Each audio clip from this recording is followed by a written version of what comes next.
प्रिय विद्यार्थियों, संस्कार भारती ऑनलाइन कालांश में आप सभी लोगों का हार्दिक स्वागत है। प्रिय विद्यार्थियों, आज हम बीए पाठ 3 के आधुनिक काव्य के हमारे महान कवि नई कविता के पूर्वाधा यानी गजानन माधव मुक्तिबोध, जिनका पूरा नाम है मुक्तिबोध के नाम से हिंदी साहित्य में प्रसिद्ध रहे हैं, उनकी काव्यगत विशेषताओं के संदर्भ में एक महत्वपूर्ण क्वेश्चन अक्सर परीक्षाओं में पूछा जाता है कि गजानन माधव मुक्तिबोध की नई कविता के आधार पर उनकी समीक्षा कीजिए या उनकी काव्य सोचों पर प्रकाश डालिए। तो सबसे पहले हम मुक्तिबोध के बारे में बताना चाहेंगे कि मुक्तिबोध का जन्म 1917 में श्योपुर मुरैना एमपी में इनका जन्म हुआ, यानी मध्य प्रदेश में। उनके पिताजी इंस्पेक्टर थे और साथ ही साथ इनका जीवन अनेक प्रकार की आभाओं में बीता है। ये अंतर्मुखी प्रवृत्ति के व्यक्ति थे, जिनकी झलक इनकी रचनाओं में भी देखी जाती है। अंतर्मुखी प्रवृत्ति होने के कारण इन्होंने अपने जो भी जीवन के अनुभव थे, उन समस्त अनुभवों को अपने काव्य में प्रकट किया है और वह आक्रोश के रूप में प्रकट हुआ है। कवि मुक्तिबोध, जिन्होंने बहुत सारी रचनाओं के माध्यम से हिंदी साहित्य को समृद्ध किया है, उनकी जो प्रसिद्ध रचनाएं हैं जिनमें कहा जाता है चांद का मुंह टेढ़ा, बुरी बुरी खाक दूल और इसके अलावा तार सप्तक की ये प्रमुख कवियों में से माने जाते हैं। और अंधेरे में ब्रह्म राक्षस और इसके अलावा हमारे पाठ में संकलित जो जन जन का चेहरा, एक कविता जिन्होंने सामान्य व्यक्ति की पीड़ा को उन्होंने मुखर किया है, हमारे सामने प्रकट किया है। कवि मुक्तिबोध, जिन्होंने अपने निजी अनुभवों को, अपने जीवन के उन प्रताड़नाओं को कविताओं के माध्यम से प्रकट किया है। उनकी जो रचनाएं हैं वो अंतर्द्वंद से भरी हुई है। अंतर्मुखी प्रवृत्ति होने के कारण इनकी रचनाओं में गहरा आक्रोश का भाव भी सुनाई पड़ता है। जैसे कि ब्रह्म राक्षस कविता है, उस ब्रह्म राक्षस में एक मध्यम वर्गीय व्यक्ति के जीवन चरित्र को उल्लेखित किया है, जो अभाव की जिंदगी जीता है। तो अभाव, पूंजीपतियों का विरोध और सामाजिक संरचना पर कवि मुक्तिबोध ने अपनी रचनाओं को प्रस्तुत किया है। उसी प्रकार उन्होंने अपनी एक रचना है जो हमारी पाठ्य पुस्तक में भी संकलित है, जन जन का चेहरा एक। इस कविता में उन्होंने पूरी विश्व बंधुत्व की भावना को प्रकट किया है, क्योंकि चाहे अमेरिका हो, रूस हो, जापान हो, कोई भी देश हो, समस्त देशों में जो दर्द का एहसास है, जो सूर्य की धूप है और अनुभव का जो स्वरूप है, वो सारे संसार में एक जैसा ही है। दर्द की अनुभूति, पीड़ा की अनुभूति, आक्रोश का स्वर, क्रांति का स्वर, समस्त जो भाव है वो एक जैसे ही है। इसलिए मुक्तिबोध ने सभी स्थानों पर मिलने वाली प्रताड़ना, दर्द, पीड़ा, इन सबको समान रूप में स्वीकार किया है और साथ ही साथ ये कहा है कि हमें संगठित होकर के रहना चाहिए, हमें शोषण के विरुद्ध आवाज उठानी चाहिए। जिनका शोषण हो रहा है उनकी हमें मदद करनी चाहिए, उनको शोषण से मुक्त होने का प्रयास करना चाहिए, समाज की मुख्य धारा से उन्हें जोड़ने का प्रयास करना चाहिए। ये मुक्तिबोध के विचार थे और मुक्तिबोध वो अधिकतर कलम से ही बात किया करते थे। मुखर प्रवृत्ति उनकी नहीं थी, वो बोल नहीं पाते थे, लेकिन अभिव्यक्त जरूर कर पाते थे वो केवल लिखित रूप में। तो उनकी रचनाएं जो है वो उनके अंतर्मन की अंतर्द्वंद को प्रकट करने वाली रचनाएं हैं। तो आइए हम हमारे महान कवि गजानन माधव मुक्तिबोध के काव्य सौष्ठव पर विचार करते हैं और लिखते हैं कि किस तरह से हमारी परीक्षाओं में ये महत्वपूर्ण प्रश्न के रूप में आता है। तो शुरू करते हैं हम इस प्रश्न को। जन जन का चेहरा एक, किस तरह से हमें आरोप करना है। हिंदी साहित्य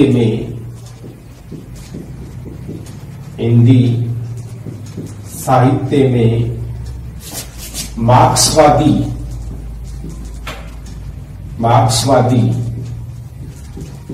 विचारधारा के पोषक, विचारधारा के पोषक। हिंदी साहित्य में मार्क्सवादी विचारधारा के पोषक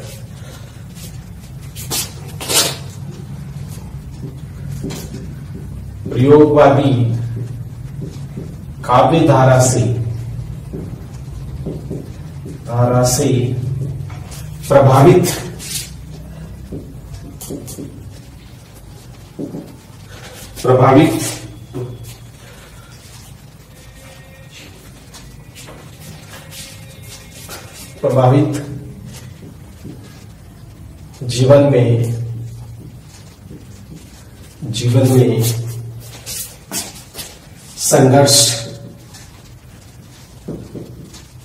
जीवन में संघर्ष और अभावों को भोगने वाले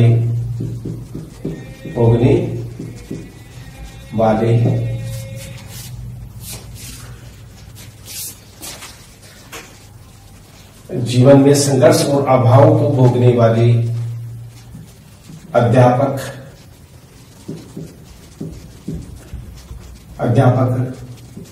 पत्रकार, विचारक,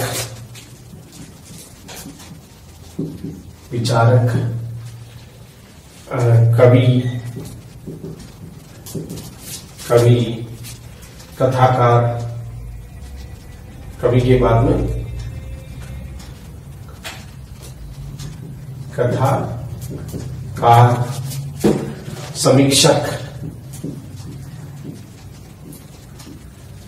समीक्षक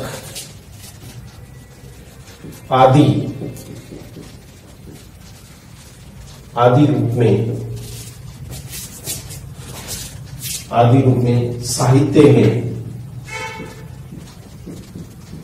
साहित्य में योगदान देने वाले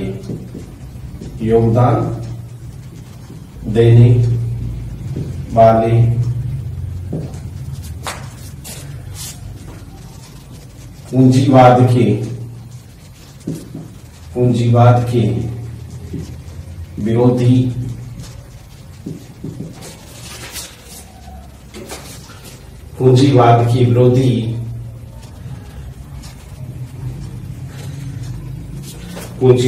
विरोधी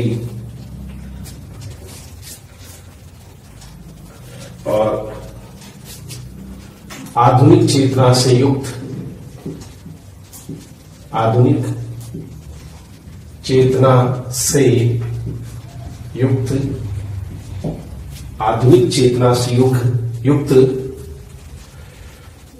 अंतर्मुखी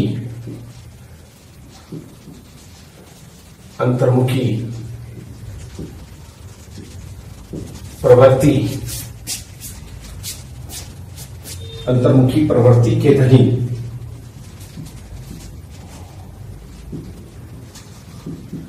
अनुभवों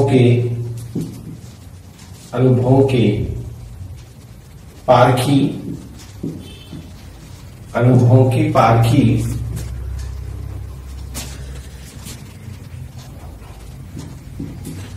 तार सप्तक में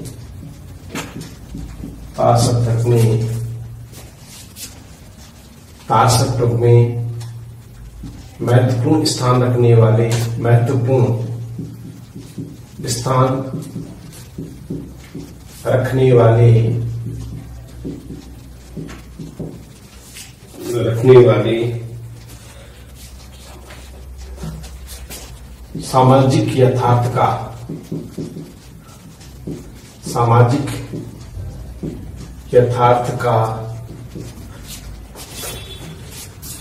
सामाजिक यथार्थ का चित्रण करने वाले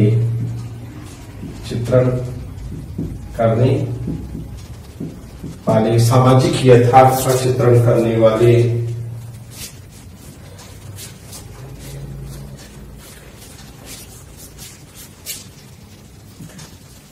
परिवेश की जटिलताओं को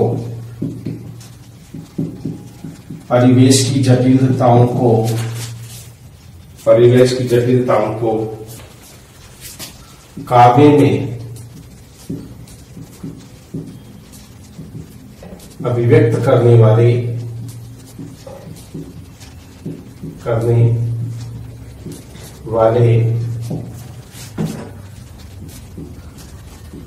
नई कविता के महान कवि गजानन माधव मुक्ति बोध है।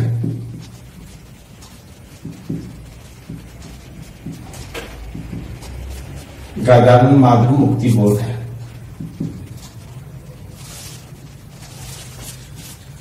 महान कवि गजानन माधव मुक्ति बोध है। तो हम ये कह सकते हैं हिंदी साहित्य में मार्क्सवादी विचारधारा के पोषक, प्रयोगवादी काव्यधारा से प्रभावित, जीवन में संघर्ष और अभाव को भोगने वाले अध्यापक, पत्रकार, विचारक, कवि, कथाकार, समीक्षक आदि रूप में साहित्य में योगदान देने वाले, पूंजीवाद के विरोधी, आधुनिक चेतना से युक्त, अंतर्मुखी प्रवृत्ति के धनी, अनुभव के पार की तारसत तत्व में महत्वपूर्ण स्थान रखने वाले सामाजिक यथार्थ का चित्रण करने वाले, परिवेश की जटिलताओं को काव्य में अभिव्यक्त करने वाले नई कविता के महान कवि गजानन माधव मुक्ति बोध है। आगे है मुक्ति बोध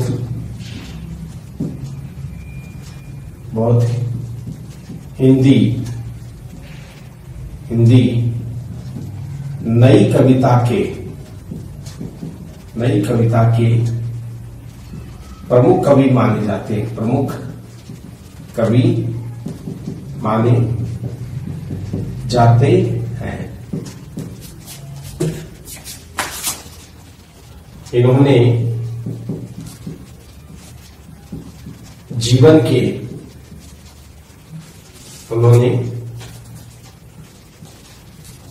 के वास्तविक अनुभवों के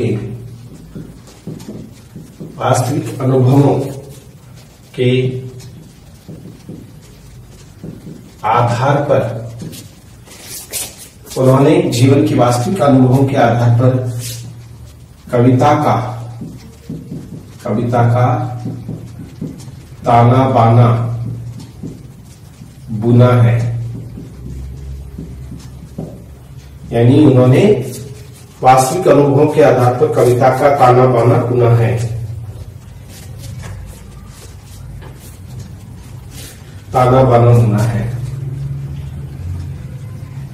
मुक्ति बोध के काव्य में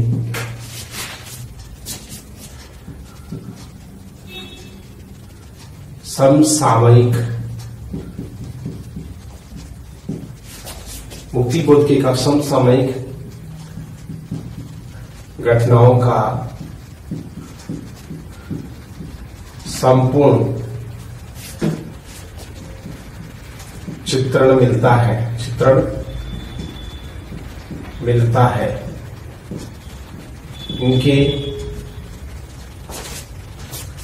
इनके भाव पर कला पक्ष के स्वरूपगत विशेषताओं को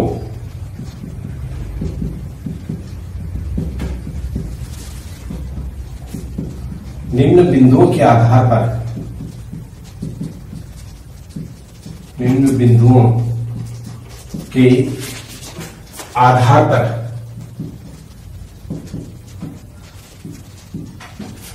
परखा जा सकता है।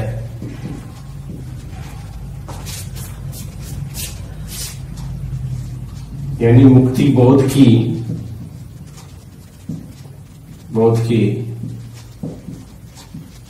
काव्य की प्रमुख विशेषताओं को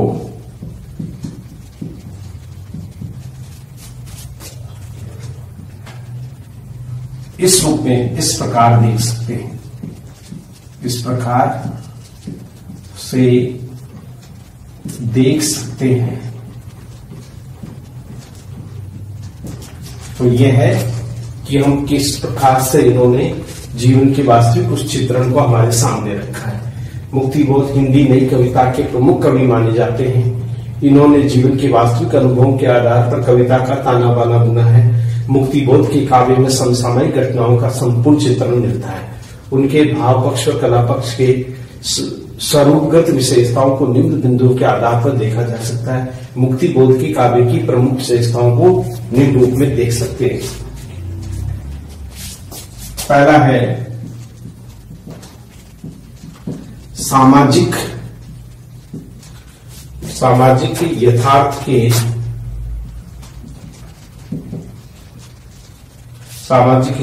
के प्रति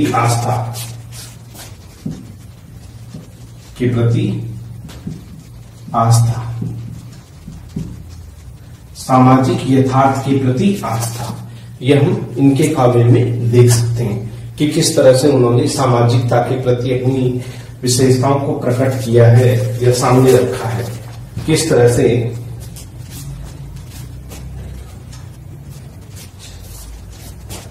लिखेंगे,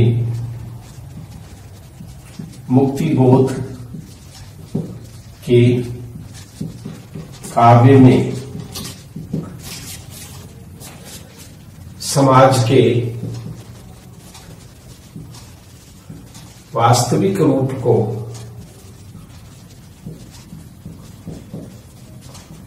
सामने रखा है।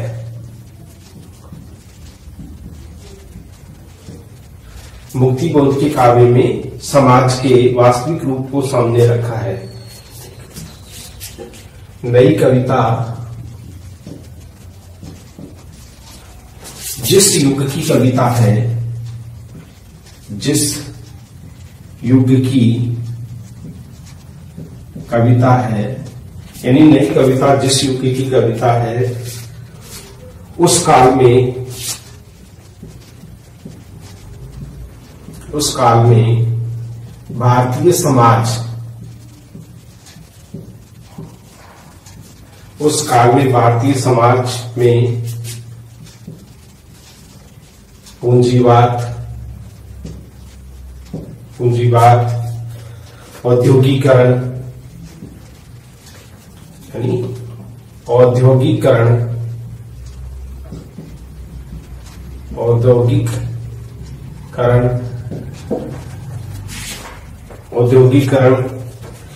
और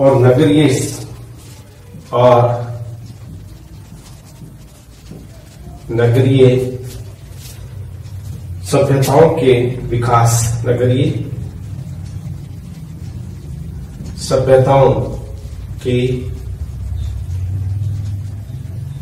सभ्यताओं के विकास के कारण, नगरीय व्यवस्था के कारण यानी नगरीय सभ्यताओं के विकास के कारण सामंतवाद का प्रभाव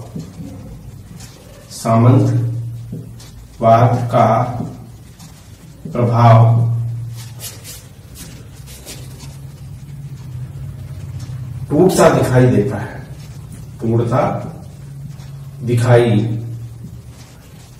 है, यानी पूंजीवाद, औद्योगिकरण और नगरीय सभ्यताओं के विकास के कारण सामंतवाद का प्रभाव टूटता दिखाई देता है। वर्ग संघर्ष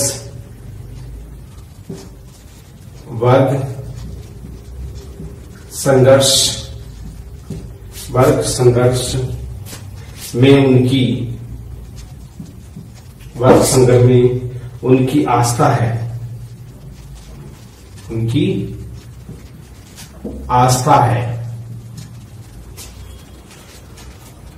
शोषक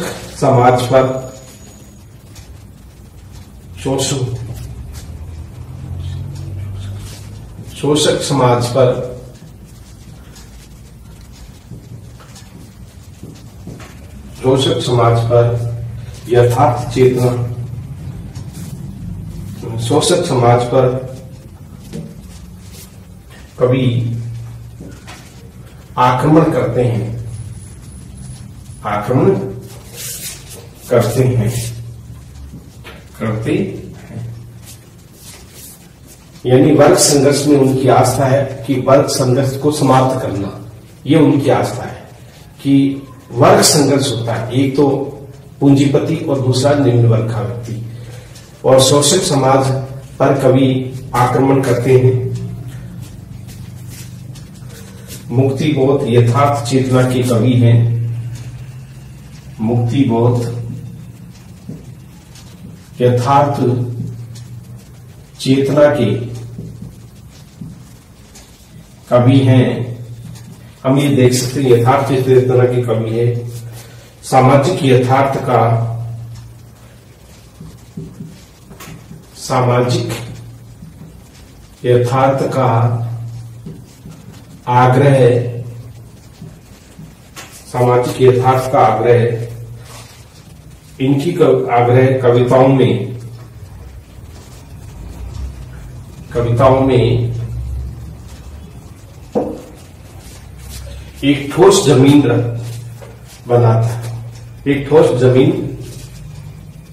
एक ठोस जमीन बनाता है।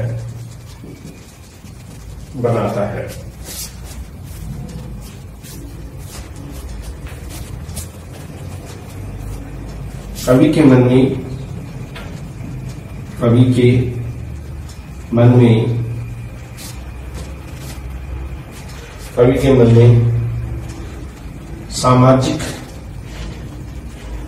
सामाजिकता के प्रति पूर्ण आस्था है,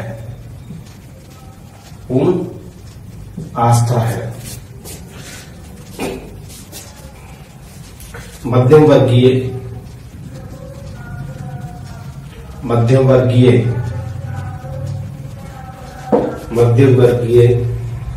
की दयनीय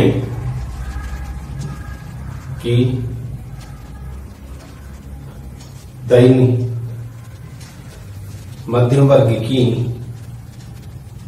दयनीय स्थिति पर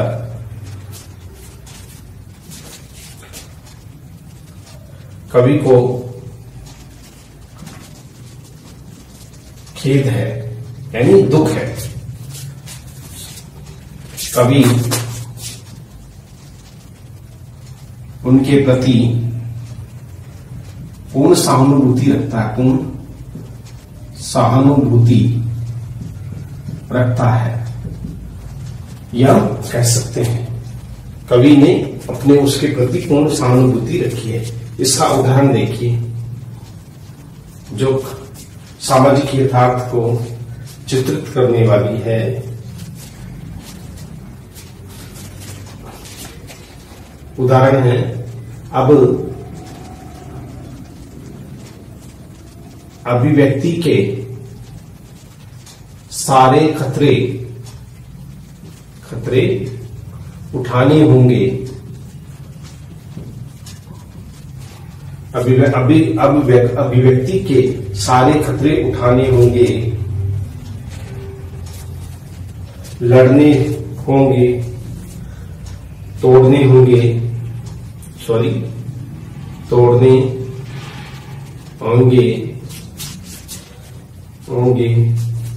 मठ और गट सब, मठ और गढ़ सब जो शोषण के हैं, गढ़ सब। पहुंचना होगा दुर्गम पहाड़ों पर, पहुंचना होगा दुर्गम पहाड़ों पर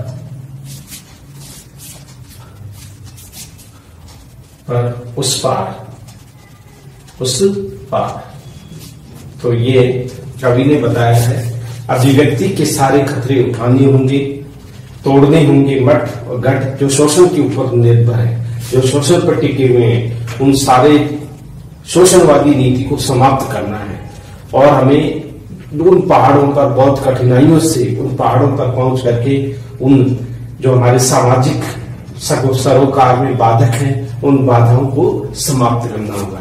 तो इस प्रकार से मुक्ति बोध ने सामाजिक यथार्थ के प्रति अपनी पूर्ण आस्था व्यक्त की है, पूर्ण आस्था प्रकट की है। तो इस तरह से हमारा पहला बिंदु था। अब हमारा जो दूसरा बिंदु है यानी काव्यभाव पक्ष का, वो है पूंजीपतियों का विरोध या पूंजीवाद का विरोध। पूंजीवाद का विरोध ये मुक्ति बोध की काव्य की प्रमुख विशेषता मानी गई है। पूंजीपतियों का उन्होंने विरोध किया है। कवि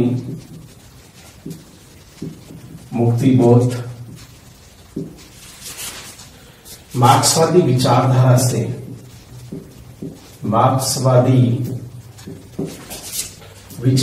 से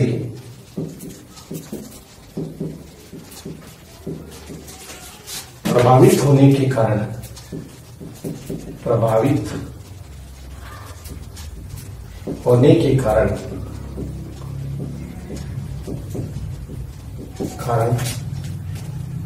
उनके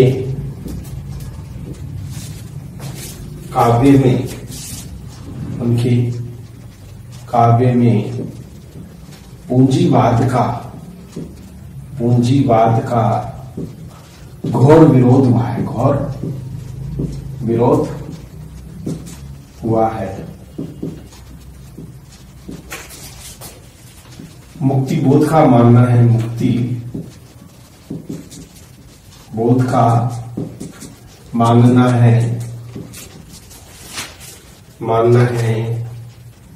कि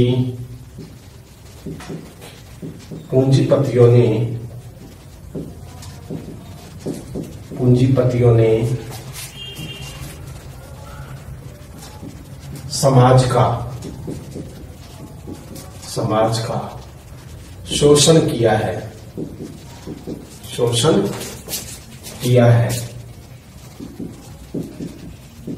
यानी उनका मानना था कि पूंजीपतियों ने समाज का शोषण किया है। कवि ने समाज के अधदलित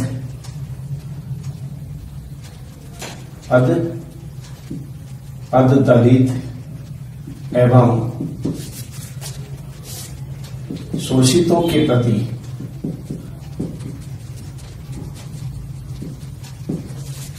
जिनका शोषण हो रहा है, समाज के पददलित एवं शोषितों के प्रति संवेदना व्यक्त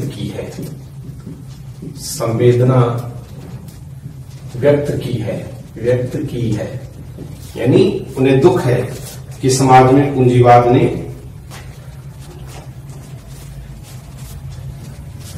कवि के मन में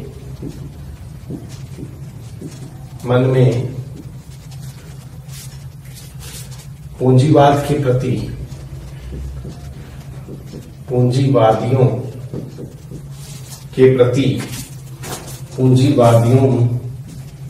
प्रति गहरा आक्रोश है।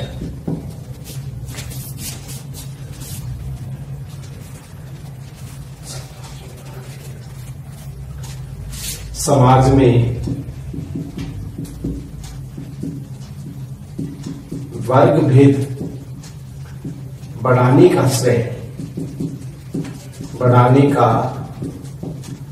श्रेय इन पूंजीपतियों को ही है। इन पूंजीपतियों को ही है। इन्होंने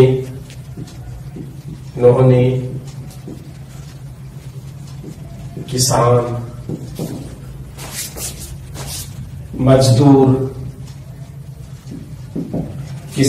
मजदूर उन्होंने किसान, मजदूर और समाज के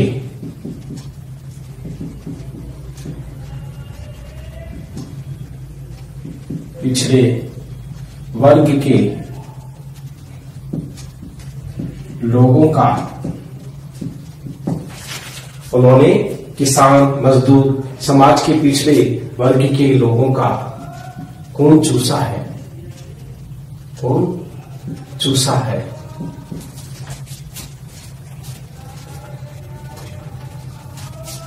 पूंजीवादी व्यवस्था, पूंजीवादी व्यवस्था पूरी तरह से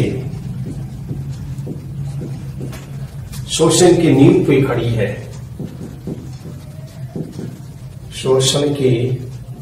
पूंजीवादी व्यवस्था पूरी तरह से पूंजीवादी व्यवस्था पूरी तरह से शोषण की नींव पर खड़ी है। शोषण की नींव पे खड़ी है, नींव पर खड़ी है।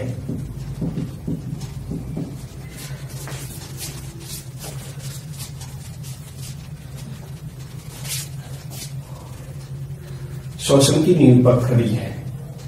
हम सबको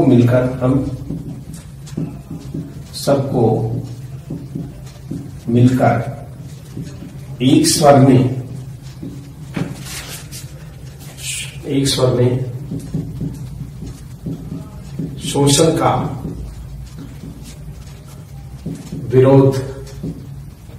विरोध कर समाज में समानतावादी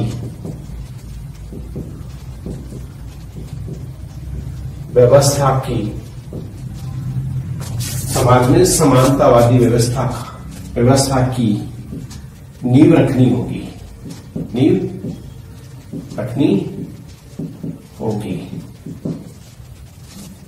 तो इस तरह से हम कह सकते हैं। तो कवि मुक्तिबोध मार्क्सवादी विचारधारा से प्रभावित होने के कारण उनके काव्य में पूंजीवाद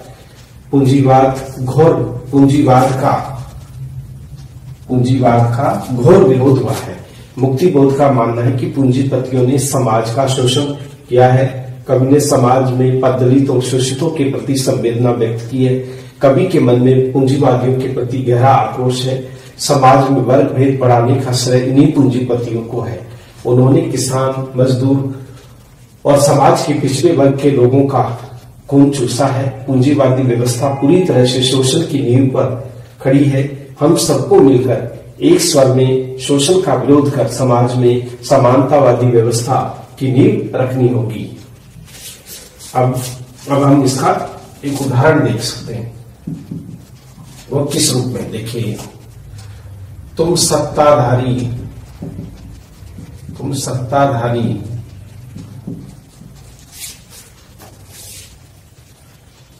मानवता के शव पर आसीन जब जीवन के चीर रिपु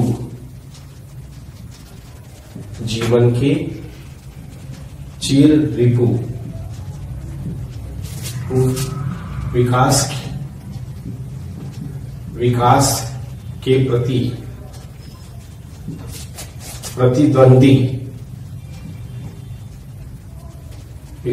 प्रतिद्वंदी प्राचीन। तो इस तरह से यहां पर यह भाव व्यक्त किया है। तुम सत्ताधारी मानवता के शव पर आसीन जीवन के चीर रिपु विकास के प्रतिद्वंदी, यानी कि विकास के मार्ग में सबसे बड़े रोड़े या मुसीबत है यही समाजवादी व्यवस्था, पूंजीवादी व्यवस्था। इस प्रकार समाज में पूंजीवादी व्यवस्था के स्थान पर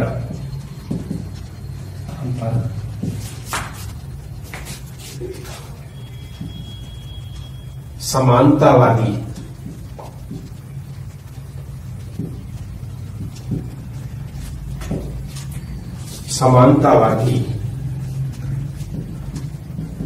समाज की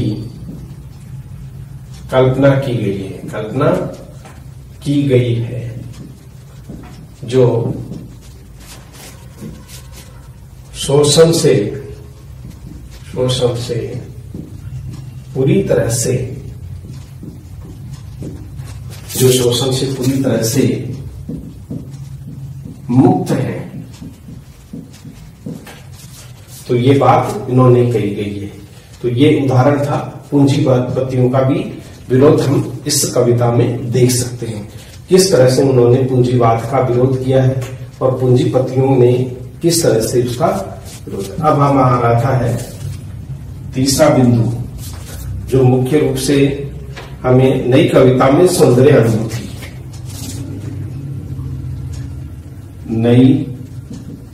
क्योंकि नई कविता की कवि है, कविता में सौंदर्य अनुभूति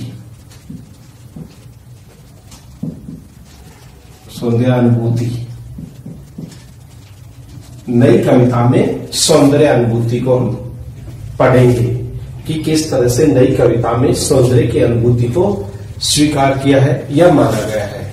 नई कविता अपने आप में नई विचारधारा को, नई समस्याओं को, सामाजिक संदर्भों को लेकर चलने वाली एक कविता है। नई कविता में नए विचारों को, नए प्रतीकों को, नई समस्याओं को, नए सामाजिक स्वरूप को स्वीकार किया गया है।